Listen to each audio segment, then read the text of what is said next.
Hey everybody, this is Bonnie Barker with Bonnie Bay Crochet, and welcome to our very first video of All About Yarn. In this first video, which I'm entitling To Wind or Not to Wind, we're going to talk about how to take yarn, any kind of yarn in any form, as far as the way it's sold, and how do we get it from here to ready to crochet or knit if you're a knitter. So come along and let's take a look at each of these. All right, this is the very first way I ever saw yarn or purchased yarn, and it's a very common way to buy in the stores, especially in the United States. And many people call this word, they pronounce it a little bit differently. Some people call it a skein, some people call it a skein, and some people call it a scan. Okay, so I don't want to be judgmental on however you pronounce this. It's really not all that important, ladies and gentlemen. But this is a scan or a skein or a skein of yarn. And if you just want to simplify it, you can just call it a ball of yarn. That's okay by me. And what's really nice about these is in the old days, you used to have to wind these up in a ball. And stay tuned, because towards the end I am going to show you how to wind yarn into a ball by hand. It's a very easy way to do it, and I'll show you a good way to do it, and I do have some really good important tips when doing this.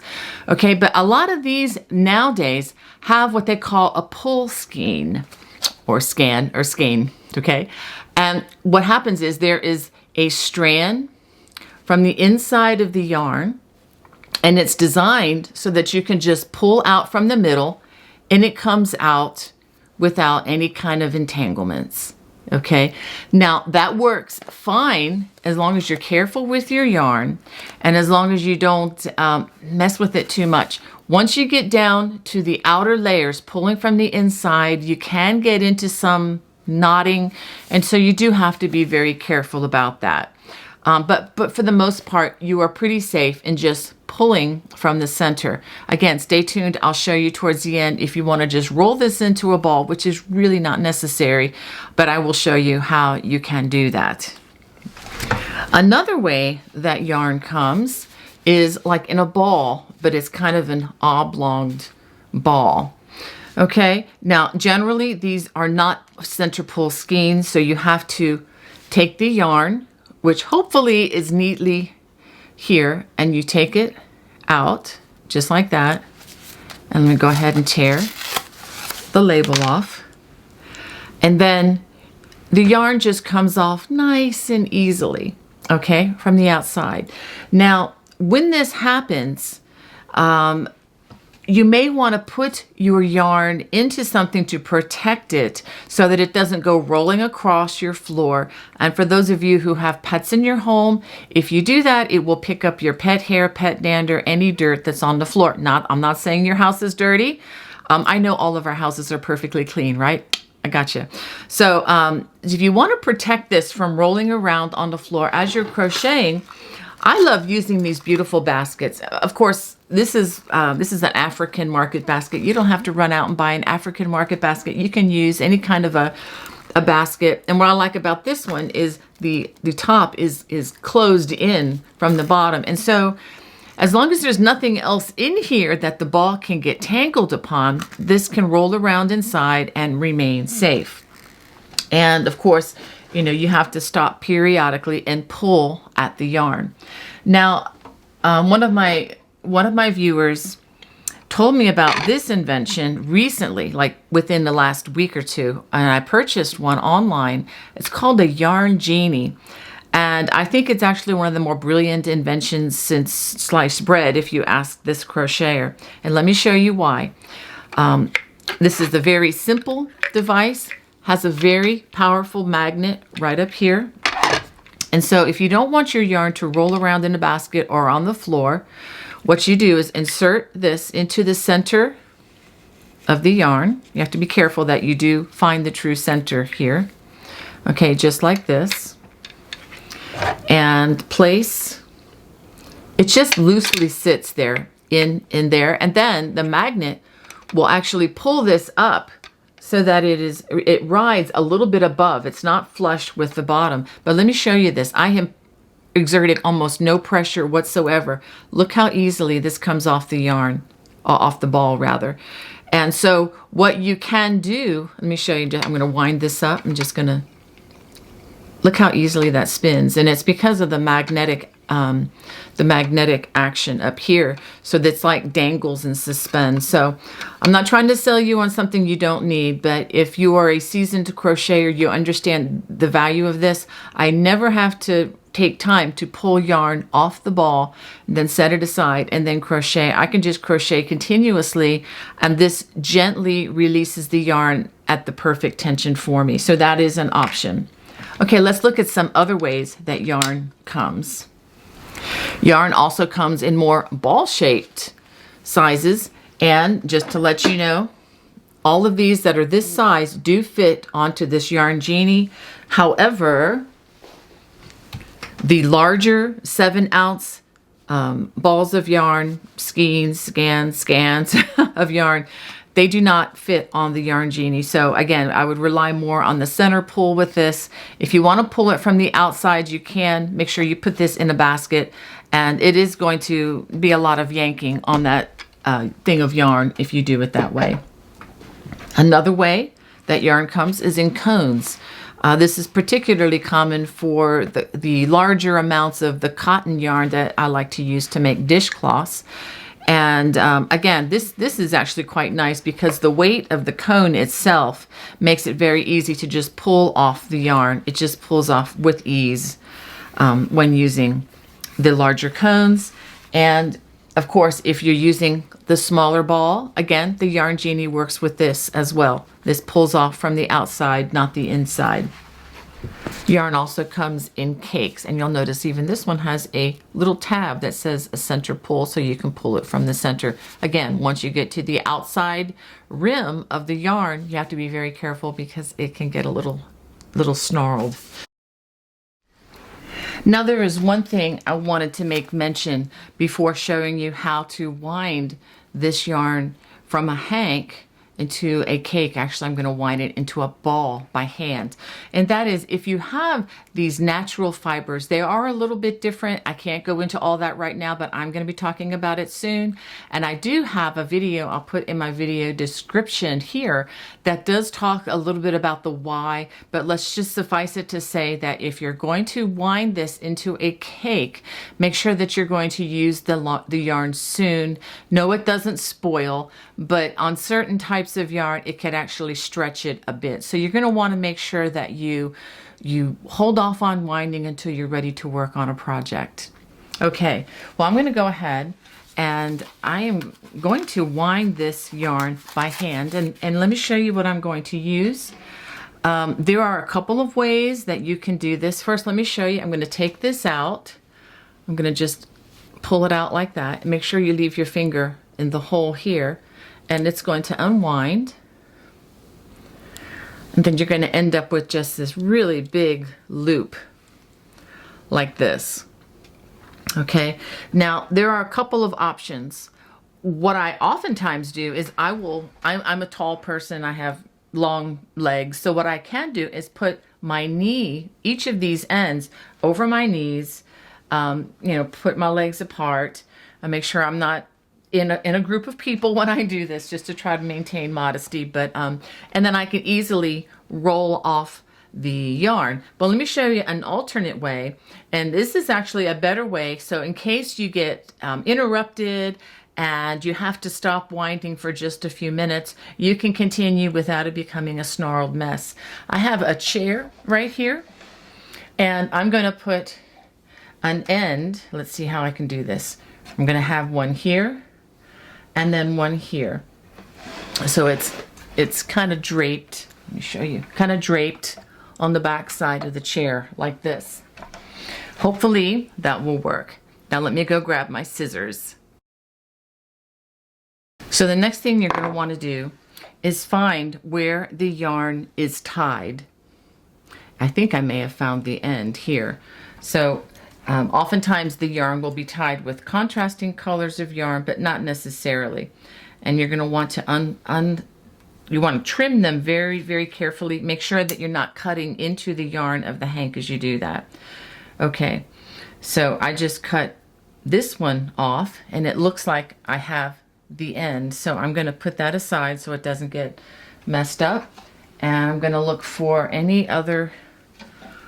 Okay, here's another one where it is tied in a knot. So I'm going to be very careful and make sure that when I snip this yarn that has it tied, that I am only cutting the yarn and not the yarn in the hank. Have I ever done that before? Yeah, it makes me cry. Okay, so we have both of the yarns, okay, disconnected. And so now we have to decide which end we're going to start from, and it really doesn't matter. I'm going to start from this end, and the yarn, I'm going to make sure, I may have to twist it a little bit so that the part that I'm taking off faces me. Okay, so again, this is a slow go, but this, I am pulling it off in a big circle evenly. And you can trim this knot off. I'm going to go ahead and just trim it. You don't have to, but I'm going to go ahead. And let me show you how I start this. I hold the yarn between my thumb and my first finger, and I'm just going to wind the yarn around my hands like this. And you can wind yarn, any yarn off of a ball or anything like this if you need to, or even like the remnants of a skein of yarn, so it doesn't get all messy in your storage box. You can just roll it into a ball. And as I'm doing this, I'm pulling it off gently, and kind of reminds me of those little dolls that we used to make when we were kids, those little yarn dolls.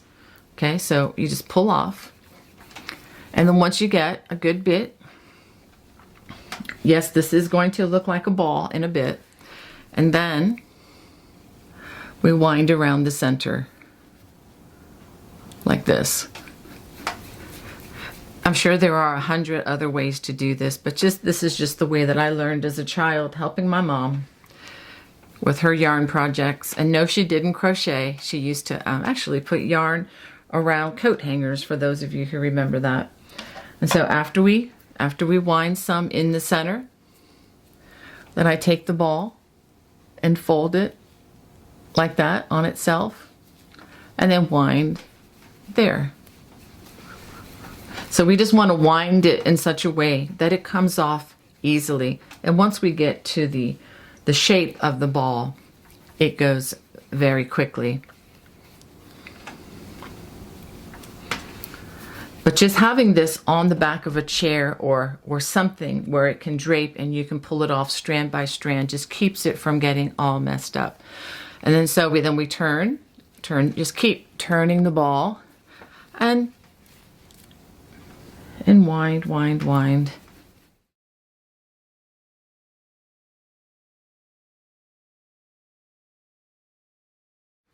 One thing I should mention as I'm winding, because you really can't see the tension I'm putting on this, I want you to see how squishy this ball is. When you're winding this yarn, don't put a lot of tension. I have almost no tension on the strings or on the strand. It's very, very loose so that the ball feels very fluffy. If you pull the yarn tight and make it like it's like a golf ball, you know what I'm talking about, just really tight, and I've known people to do that, it will thin the yarn out. You will take a DK weight yarn and it'll be like a sport weight yarn by the time you use it. I have seen that happen. So make sure that when you wind it, very loose and squishy. All right, I'm going to keep it going here.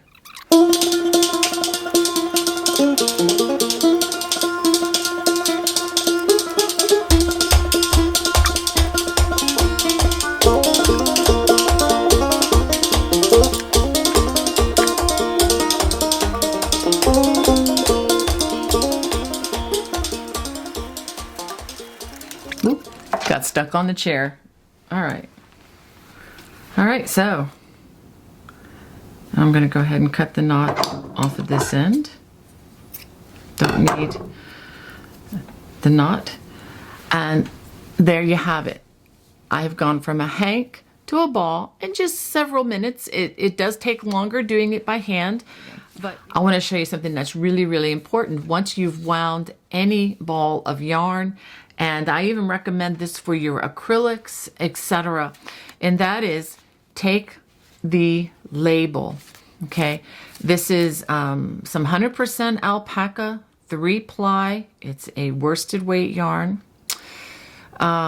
This is 110 yards of this material. Now, I would never remember any of that if I just stuck this in my stash at this point.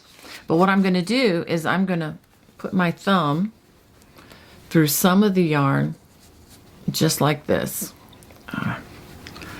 Stick it through, just enough room so that I can stick the label in it. There we go. So now I have the label attached to my yarn, and that way I'm not going to forget what the composition or the yardage or even the source of this yarn. Now, when you have other more commonly bought yarns from the big box stores, also save your labels, because if you run out and you need to get more yarn, you may need the dye lot number. You may need to match a dye lot number. That's very important. So keep your labels. And what I often do, let me show you what I will do with, let's say, this yarn, and you can do this with the larger ones as well. Here's the label. Okay, I'm going to just make it small and long, and I'm going to stick it in the center of the ball, just like that. So I have it with the yarn. You can also stick it, you know, in the outside like this. It really doesn't matter, but just stick it with the yarn so that it's not going to fall out easily, so that you have a reference to what you used in case somebody wants to know, oh, what's the name of that color? And I promise you, you're not going to remember. At least once you get a stash like mine, you will not remember codes, names, or any of that. So keep the labels with the skeins, and that'll keep your life much more organized and blessed. Okay, let me show you how to wind the yarn with a Swift. All right, I have my ball winder, which is actually a large ball winder. This is a Stanwood. This is the only one I've ever owned. I love it. I've used it for years. Has not shown anywhere. I highly recommend the larger ball winders, especially for us crocheters, because we tend to use the larger balls of yarn, the worsted weight and so forth. You can buy those smaller ones, but just beware that they are much cheaper and you may have to replace them more often. I do have two Swifts. One is the umbrella Swift, and this attaches to a tabletop, so you do have to have a lip on a tabletop or a surface in order to attach this, and it does screw in to secure it. And then here you loosen this, and as you push up like an umbrella, it will open to the size of your hank. Some hanks are longer than others, and this can adjust to those different sizes. And once you have it secure, and then to make it tight on the Swift, then you just tighten the little key here, and of course this would be attached to your tabletop. And then what happens is this turns very gently. There's very little resistance, and as the ball winder winds the yarn, and I'm going to show you all that in just a second. The one downfall to this particular style is you have the post in the middle. So as long as the yarn comes off without any entanglements, it's beautiful. This works fine. However, just beware that with the post in the middle, if you have to untangle or bring yarn around, it makes it a lot more difficult, which is one reason why I've gone to the newer Swift that I want to show you. This is my tabletop Swift. And I'm going to just go ahead and I'm going to show how this is constructed, and just show you how this works. Hello. So here we go. I'm going to go ahead and set up my ball winder first. And like I told you, this needs to go on the edge of the table. And I'm going to put it right here. And I'm going to make sure that it is very secure. You don't want the ball winder to be moving around on you. Move this around to the front. And I'm also going to tighten this as well. There's a little screw right under here that you tighten to make sure that this is what's going to hold the yarn, and I'll show you how that is threaded in just a second. Okay, I've adjusted this so hopefully you can see both the ball winder and the base of the swift. I'm going to put this together. Make sure that you put this together with the holes up. That's very important. And we construct it, putting it through the hole there and there. Now it's very important that these not touch, so I'm going to move this down just about like that. So the whole thing won't fit in the photo, but you get the idea. Okay, so let me go get the post. Okay, now I'm going to put these in the post. I may have to, let's put it this way. I may have to rearrange these a bit once I get the yarn out, because I don't know how the yarn is going to fit. All right, so I've got the post ready. Now it's time to take the yarn, label off, and again, undo the yarn.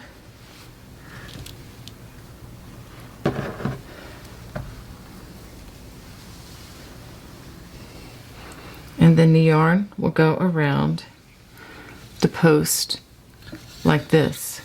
And it actually fits pretty well, but I want it to be a little bit tighter, so I'm going to adjust one of them. Oh, let's make two of them.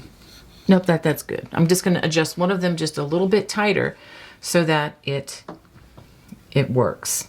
All right, so now grab my scissors, gently cut the yarn. Remember to be careful that you don't. Okay, I'm going to just bring it over here so that I have the end right here. And I think this is going to go very well. Okay, so that's the other end right here. Now I'm actually going to wind this other end just a little bit around here so that it just doesn't get tangled.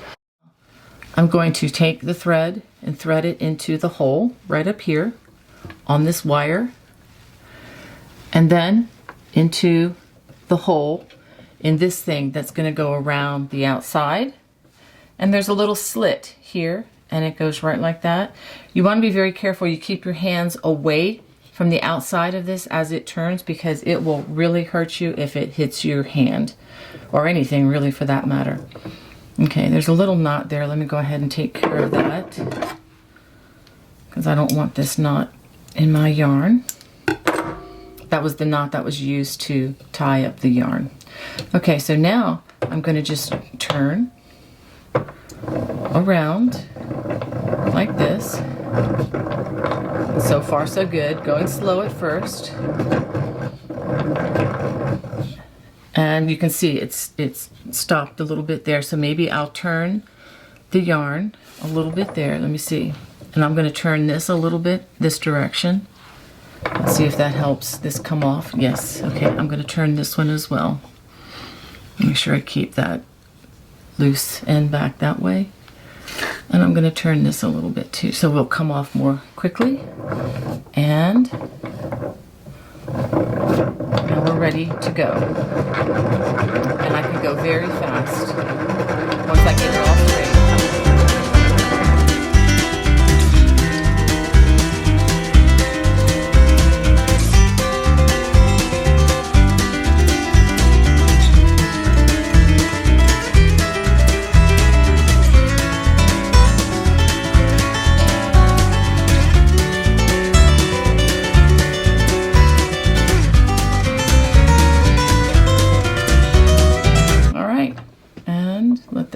Spin down. Okay, there we go.